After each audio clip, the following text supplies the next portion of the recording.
Good morning, beloveds. Went live a whole lot quicker than I was expecting. You'll pardon the lawn noises. They're being a bit loud. And I'm also trying to get Foster up on the couch, but the lawn noises are a little scaring him. When we left this morning for the ride, the sky was really dark and gray. I took my sunglasses anyway, because I'm supposed to. And it's a good thing I did, because it changed and we hit some sunny spots. And just on the way, we're coming around the outer loop, and all of a sudden I go, ooh, ooh, ooh, and Tom's like, that's a bad thing. And it's like, no, whoa, whoa, whoa, it's a bad thing. Ooh, ooh, ooh, it's a good thing. I saw a scrap of a rainbow. The picture's really awful. You can barely see it, but it's there, and I saw a rainbow, so I'm very happy. All right.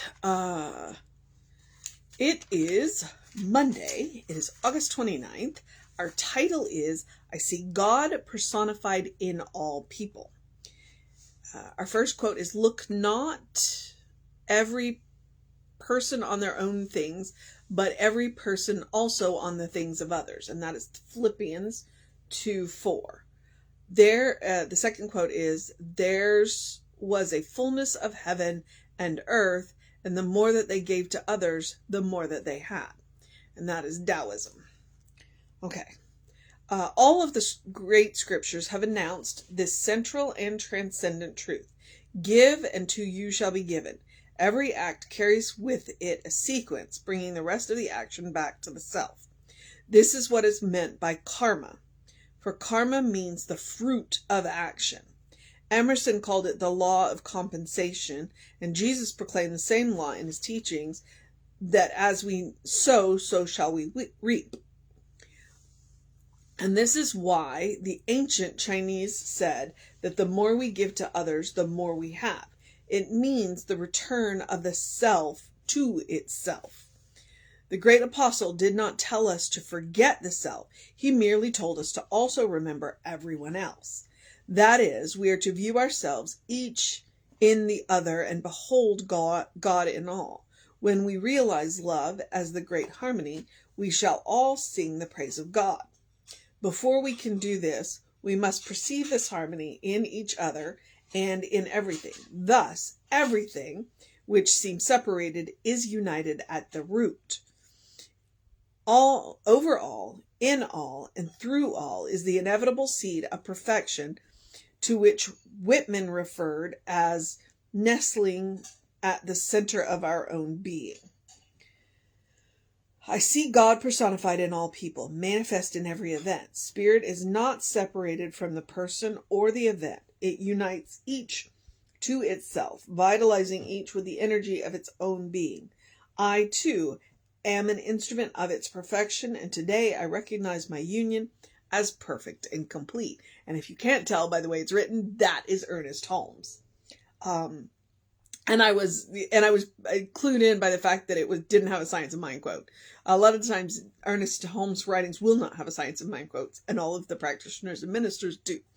And the other thing that I find interesting is that I make an effort to gender neutral things, and I do it because I'm a woman, and it gets really tiring to say man, man, man, man, man, and I'm like, but rather than saying woman instead of man, I just I gender neutral it.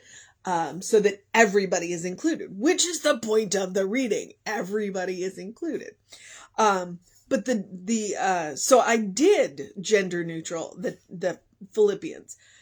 The Taoism was already gender neutral. I did not have to gender neutral that one. So I thought that was interesting. But I like the fact that he specifically said karma.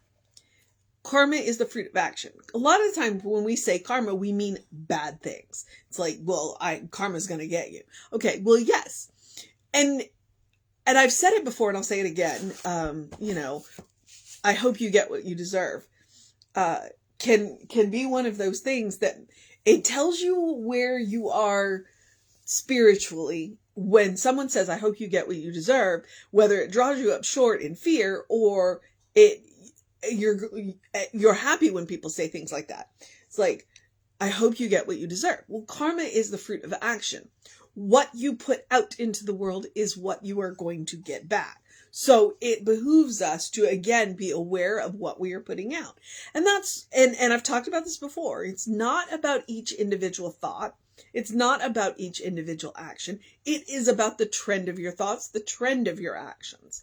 Because every action we make isn't necessarily going to be perfect. We are human. We are going to make mistakes. We don't want to beat ourselves up for our mistakes. What we want to do is remedy our mistakes, and move on, because in the end, karma will get us one way or another, whether it's a good thing or not, because it's the fruit of our actions. What Ernest is trying to remind us in this reading, and it's a cornerstone of, I don't know how many cornerstones Science of Mind has, but, it's kind of like with Jesse, what he talked about in this series all month is there's really only one law. We can call it what we want, the law of attraction, the law of propulsion, the law of compensation, which is one of the terms that he used from Emerson. What you reap, so shall you sow, karma. It all comes back to the same thing. The one law. There is one source. There is one source of everything. It means that each and every one of us is part of a greater whole. And when we act like that, when we are aware of our own stuff and aware of the others around us, when we make decisions that benefit, and I hesitate to use the word greater good, because a lot of the times that when they say the greater good, it means they're deliberately leaving people out. Okay, so I heard an argument about that and went, no, I see what you're saying there. But one of the cornerstones of Science of Mind is we recognize that there is one source. It means that every living being, whether they have eyes to look into or not, is of God. Whether we like it or not. I mean, that's the truth. Whether we like it or not. Because we all have the same source. We are part of a network of life. And when we can act in harmony with one another, when I'm going to take care of myself. Ideally, the goal is that as I take care of myself, what I do benefits others. Okay, that's great. What I do ideally will harm none. What I'd like it to do is benefit as many people as possible, whatever it is that I do, along with myself. But the goal is to harm none, because we are all part of one life, one power, one presence, one source. The life that we live it's one we share. I like the idea of we're individualized souls, but the soul isn't ours. We've individualized this particular piece, but it belongs to God. And everything has a little bit of that soul. Right? Right? You got a little bit of that soul? He's not going to make a cameo today.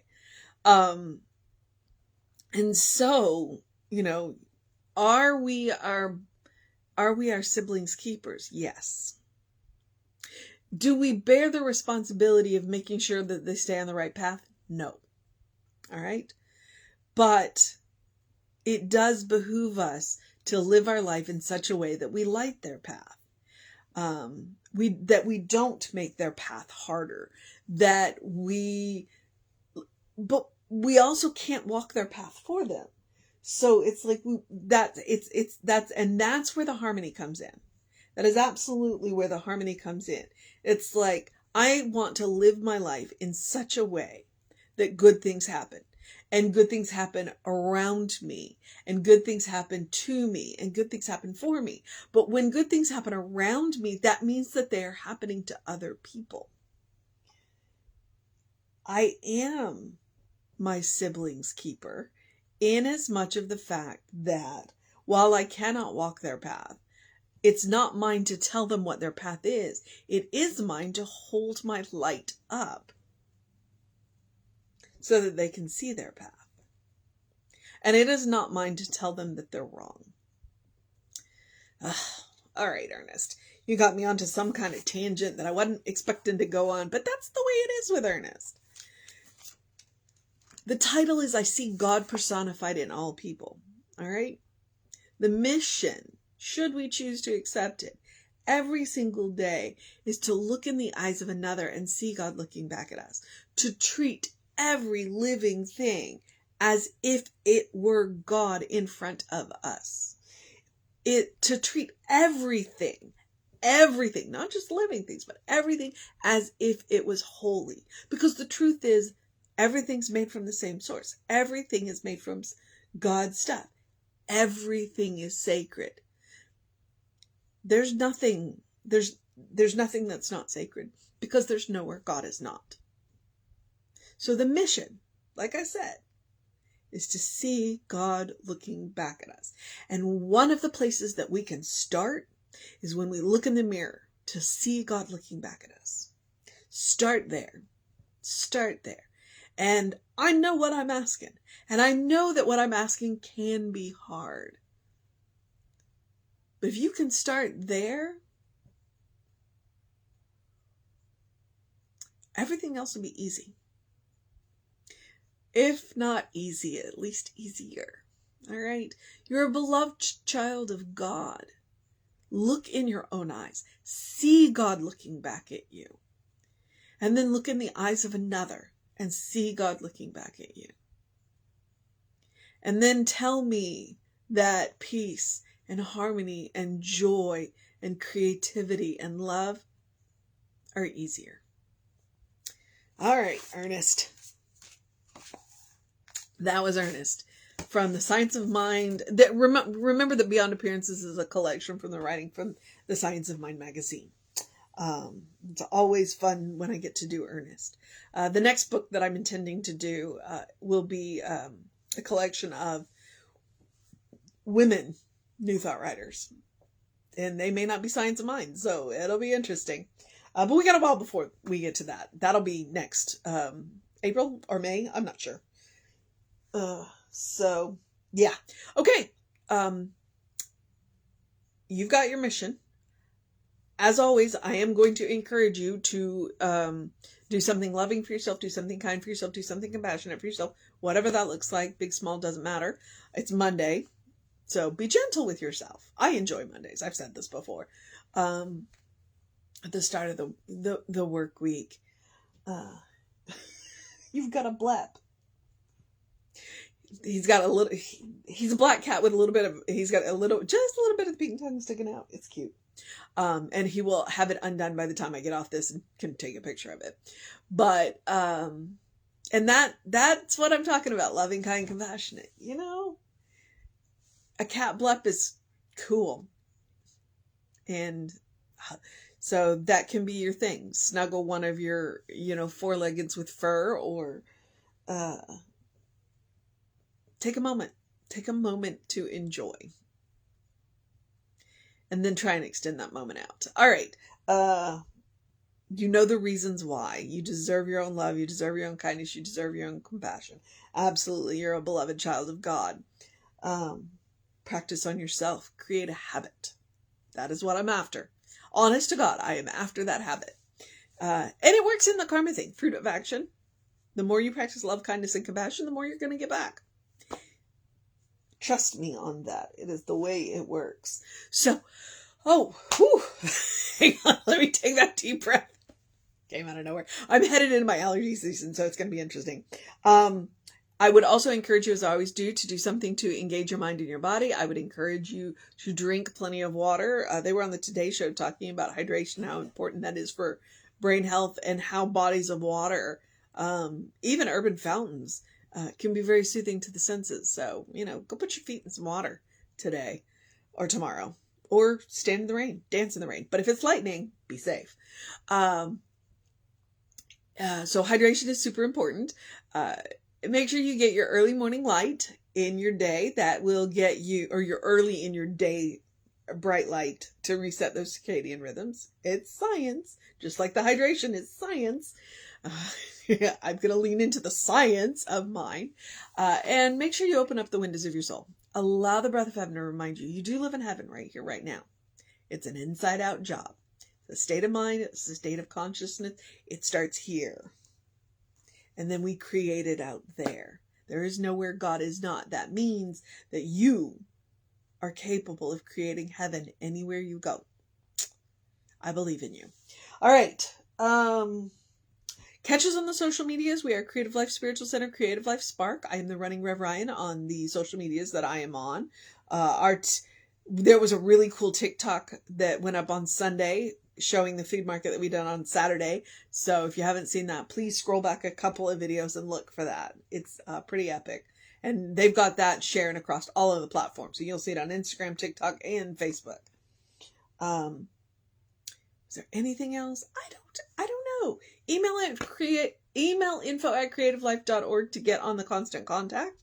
That way you'll know what's going on when I don't know. There are book studies coming up, classes coming up. And yeah, that's what I know. When? Yeah, get on that constant contact. And our website is creativelife.org. So, got all kinds of avenues to get to us. All right. So have a great day, an amazing day, a wondrous day, a fantastic day, an enchanting day, a magical day, a get stuff done day. It is Monday. Have a good one. And if that is too much pressure, simply have a day, because you are enough just as you are. As I have said before and will continue to say, you are a beloved child of God, in whom God is well pleased and well represented. Always look in your eyes and see God looking back at you. Recognize that power. Recognize that love. And let it flow through you. You are a divine channel. So, all right. I'm going to move into the presence of my day. Reverend David should be on around 5 p.m. with you. I should be back with you at 9 a.m. Have a good one. Know that you're loved, and I will see you next time.